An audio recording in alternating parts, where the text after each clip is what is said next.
할렐루야. 하나님이 우리 성도들의 가정에 아, 주인 되신 예수 그리스도를 모시고 가정 예배에 승리하시길 원합니다. 오늘은 가정교회의 쉬운 번째 지속적인 하나님의 복이라고 하는 주제로 말씀을 나누겠습니다.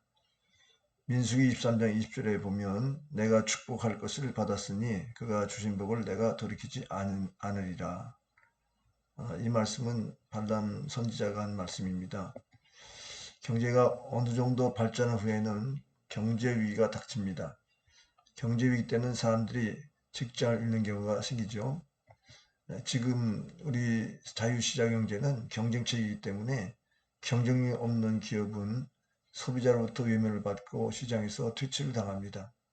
그런 기업에 몸을 담고 평생 바친 사람은 어느 날 갑자기 실업자가 됩니다. 기업이 성장할 때는 좋았는데 기업이 문을 닫고 실직을 하게 되면 얼마나 앞이 캄캄하겠습니까?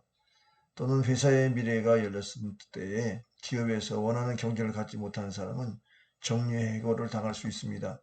부모를 모시고 자녀를 양육하면서 앞으로 살아갈 날이 창창한데 실직을 하게 되면 얼마나 마음이 답답할까요?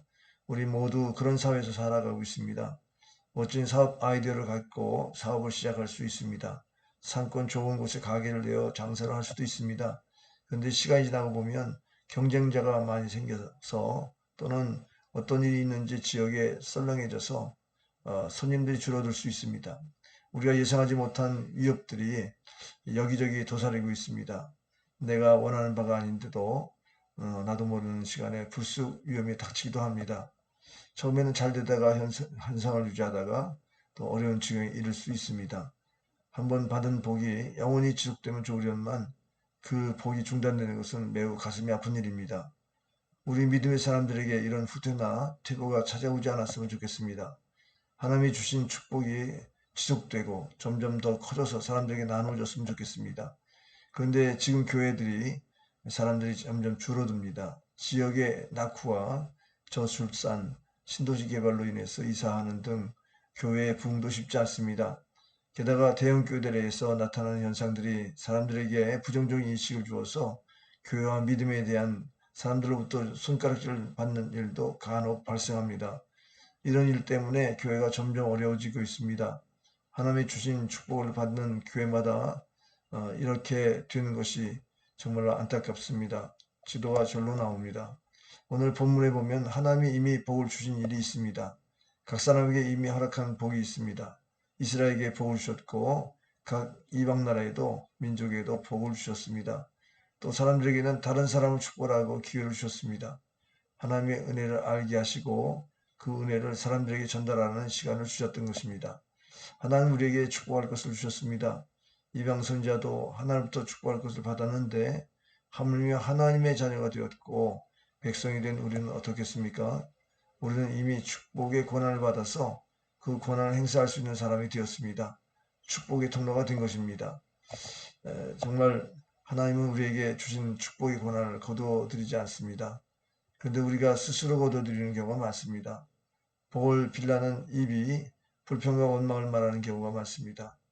생각은 오해, 마음은 굽어지고 말로는 남이 안 되기를 바라는 마음도 있습니다. 그러나 그것은 하나님이 주신 축복과 권한을 스스로 포기하고 거둬들이는 행위입니다. 하나님의 계획과는 반대로 행하는 일이죠. 특히 가까운 사람들이나 가족들에게 축복의 권한을 사용하지 못하는 경우가 있습니다. 믿음을 가졌다면 하나님이 주신 축복의 권한을 사용해야 합니다. 때로는 우리에게 다른 사람을 비난하도록 부추기는 일이 있습니다. 내 생각을 꼬이게 만들고 내 마음이 아프도록 감정을 자극하는 일도 있습니다. 어떤 경우에는 내게 많은 돈을 준다며 자리를 보장한다며 뒷일을 책임진다며 다른 일을 비난하게 만드는 일도 있습니다. 즉 하나님이 준 축복의 권한을 돌이키게 하는 악한 전략이 우리를 유혹하며 찾아올 수 있습니다. 이럴 때에 양심과 현실 사이에서 갈등이 일어납니다. 믿음과 압력 사이에서 고민할 수 있습니다. 어떻게 해야 될까요? 하나님 우리에게 어떻게 하기를 원하실까요? 그것은 하나님의 믿음을 따라서 행하기를 원하십니다. 양심을 바르게 하기를 원하시고 후회하는 일을 하지 않기를 원하십니다. 사람들에게 칭찬받는 일을 원하십니다. 즉 하나님이 주신 축복의 권한을 사용하기를 원하십니다. 그 권한이 후퇴거나 퇴보되지 않기를 원하십니다. 발락 모압 왕이 발람 선지자를 꾀어서 이스라엘 저주하라고 했습니다마는, 그러나 발람은 그 선지자로서 축복하게 하시는 하나님을 저버릴 수 없다고 했습니다.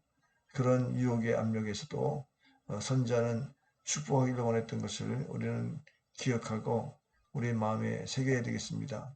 하나님이 축복하는 길로 우리의 길을 인도하실 것입니다. 우리에게 주신 복을 거둬들이지 않고 더 풍성하게 하실 것입니다. 잠시 기도하겠습니다. 하나님, 우리가 하나님의 축복의 통로로 부름받게 하시니 감사합니다.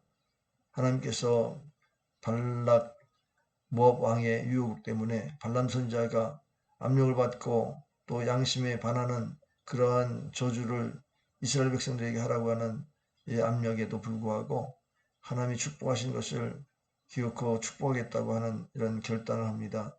우리도 참으로 어려운 상황에서 유혹하는 것들이 많지만 그것이 우리의 현실에 유익이 된다 할지라도 우리의 양심을 지키고 우리 축복하는 것을 멈추지 않도록 도와주시길 원합니다. 우리의 마음에 축복이 넘치는 하나님의 사랑을 기억하고 우리의 마음속에 원망과 불평이 싹트지 않도록 늘 우리의 마음 관리를 잘할 수 있도록 은혜 베풀어 주시고 하나님의 축복의 통로가 되기를 늘 소망하게 도와 주옵소서. 우리의 가정들이 하나님의 축복을 받아 축복을 흘려보내는 축복의 통로들이 다 되어지기를 주 예수 그리스도의 이름으로 간절히 기도하옵나이다. 아멘. 안녕히 계세요. 감사합니다.